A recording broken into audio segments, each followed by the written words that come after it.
All right, buckle up because today we're diving deep, and I mean deep, into Inner Engineering, a yogi's guide to joy by Sadhguru. Oh, I like this one. This one's for you, someone who's not just skimming the surface, but really wants to unlock those juicy insights about well-being, joy, and inner transformation. And trust me, this book is packed with it. Right, exactly. I'm particularly interested in seeing what resonates with you today as we unpack this. Me too.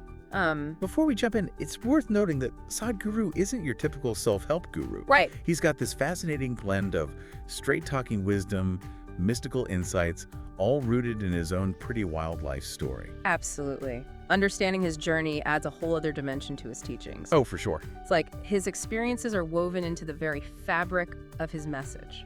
Okay, so let's unpack this. Picture this.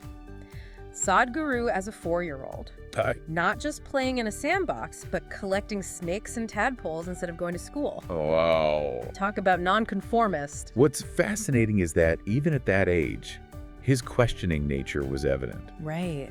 Remember his questions about God's actual physical presence in the temple? Yeah. That refusal to accept anything blindly, that's a thread that runs through all his teachings. He was practically hardwired to explore and question everything. Yes. And that adventurous spirit, it followed him straight into adulthood. Yeah. Motorcycle adventures across India. Wow. Building his own poultry farm from scratch.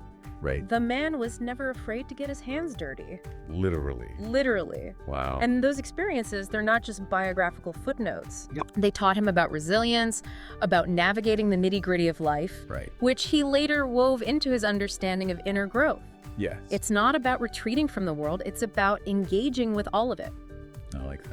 Then comes the turning point. Okay. A near-death experience that completely reshuffled the deck for him. Right. You know, the kind of event that makes you hit the pause button on life and ask, Yeah. what's it all about? It's like the universe had a plan. Right. This experience catapulted him directly onto his true path. Totally. He meets his guru and dives headfirst into the world of yoga. Okay, wait, hold on. Yeah. Before you tell that story, Okay. you have to elaborate on this.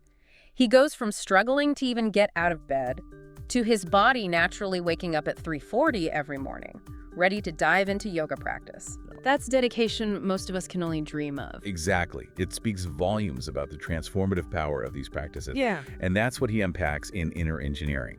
It's not just about the poses.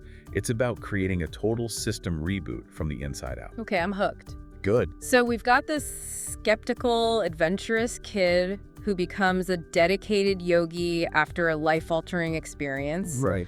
What happens next? This is where Sadhguru's story really starts to resonate with the modern world. Okay. He takes this ancient knowledge and doesn't lock it away in some ivory tower. He shares it. Right. But with a fresh, modern take. I like it. He wants people to question, to experience the truth for themselves. He's like that friend who devours books and then tells you about them in such a captivating way, you just have to pick them up yourself. Yeah. He leaves you thinking, okay, maybe there's something to this whole inner engineering thing after all. That's a great way to put it. And speaking of inner engineering, Yes. let's dive into one of the core messages of the book. Okay. Sadhguru flips the script on how we view well-being. Right. He says, true well-being, it doesn't come from outside, it comes from within.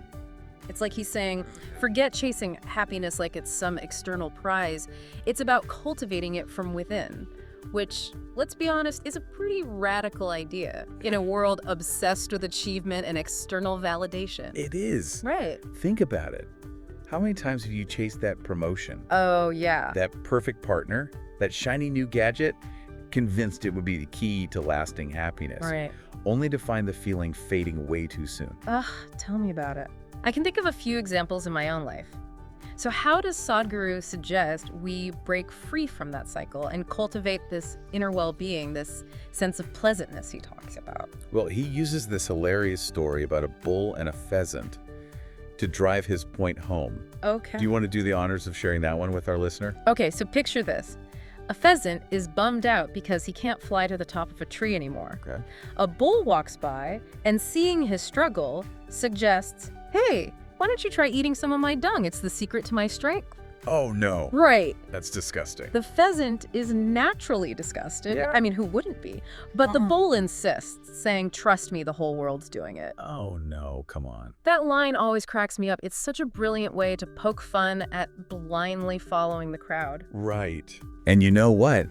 The pheasant, enticed by the promise of regaining his strength, actually gives in and eats the dung. Oh, no. And guess what? He flies to the top of the tree. Problem solved, right?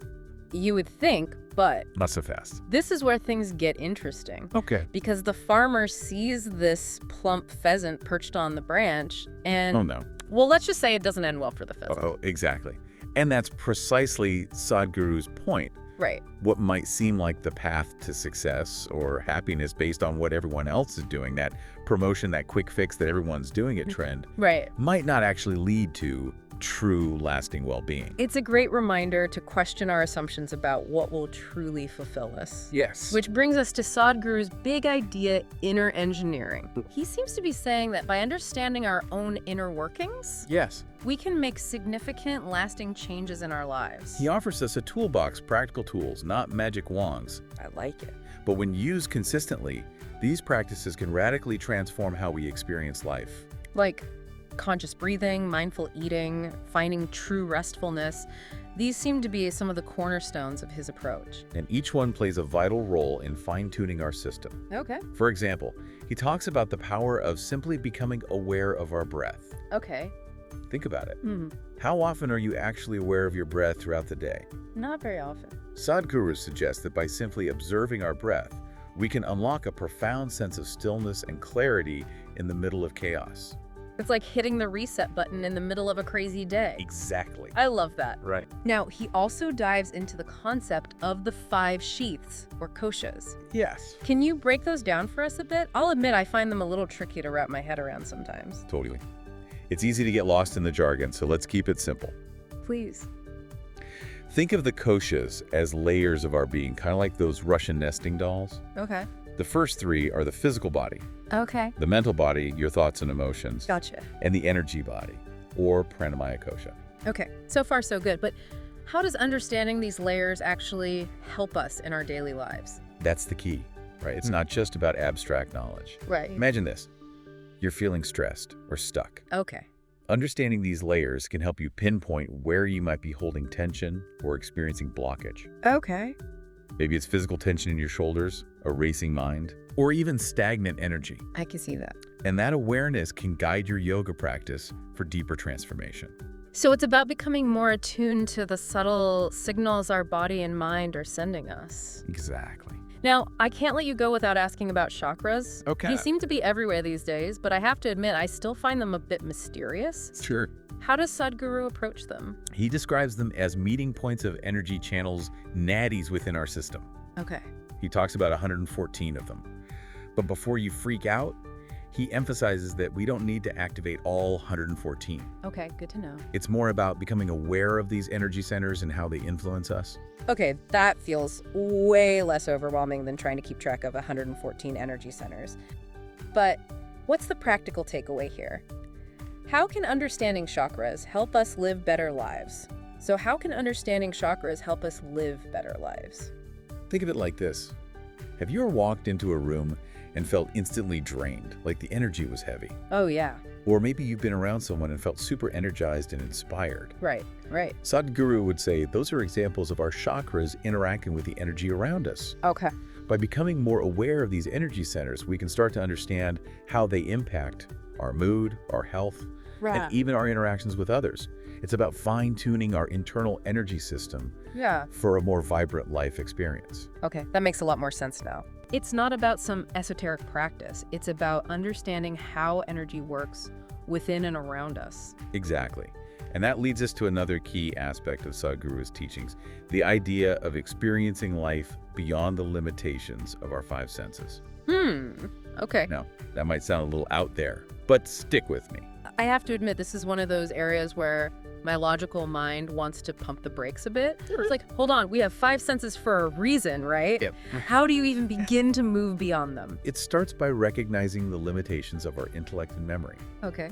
Think about how much of our lives are spent either analyzing the past or worrying about the future, All the time. all within the confines of our thinking minds. Right. Sadhguru encourages us to shift from that constant mental chatter Yeah. to a state of pure awareness. He uses that great analogy of soaking the intellect in awareness. Exactly. Imagine a tightrope walker.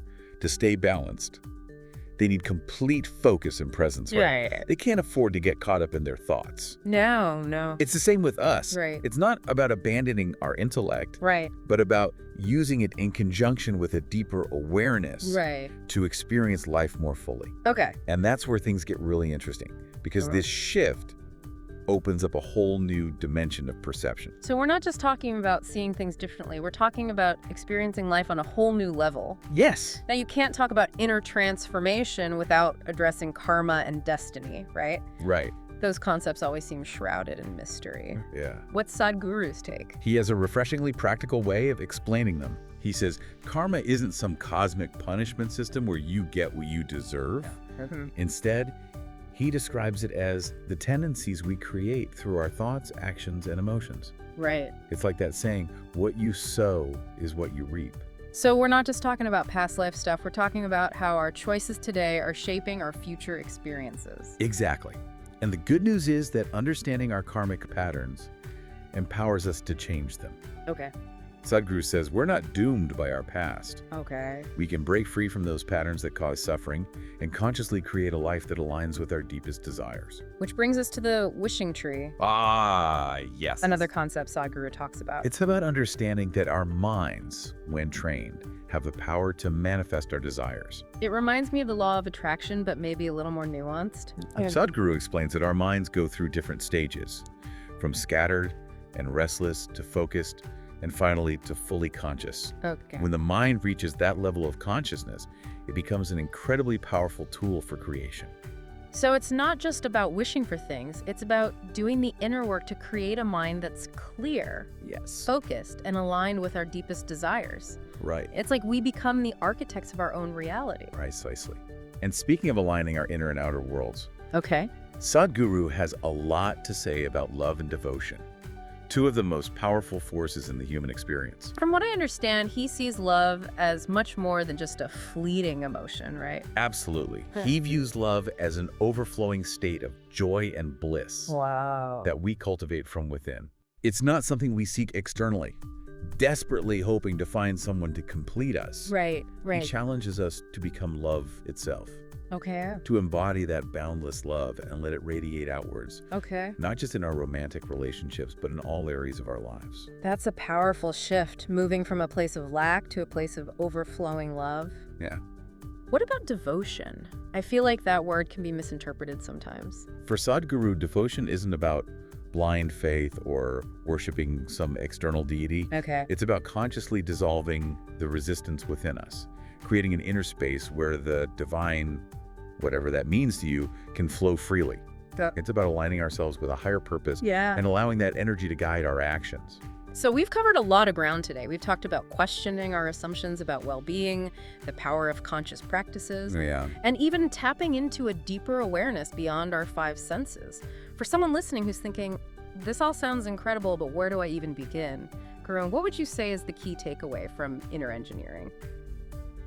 You know, I think Inner Engineering offers a path to creating a life of joy, purpose, and true fulfillment. Yeah. A life that extends beyond the limitations of our conditioned minds. It's not about passively hoping for things to change. It's about actively engaging in practices that transform us from the inside out. And as Sadhguru so powerfully reminds us, the only way out is in. This book is an invitation to turn our attention inward, That's good. to explore the depths of our own being and unlock the boundless potential that exists within each of us. Yeah, I like that. If any of these ideas resonated with you, I encourage you to dive deeper into Inner Engineering yourself. Absolutely. It just might change your life. It might. Until next time, keep exploring, keep questioning, Yes. and keep diving deep. Thanks for tuning in to the audio podcast. You're here with my friend Jordan, and I'm Ashley. We hope today's episode brought some light to your day. Don't forget to follow us on your favorite platform so you never miss an episode. Share it with a friend and keep spreading the good vibes. Until next time, stay curious, stay kind, and keep shining.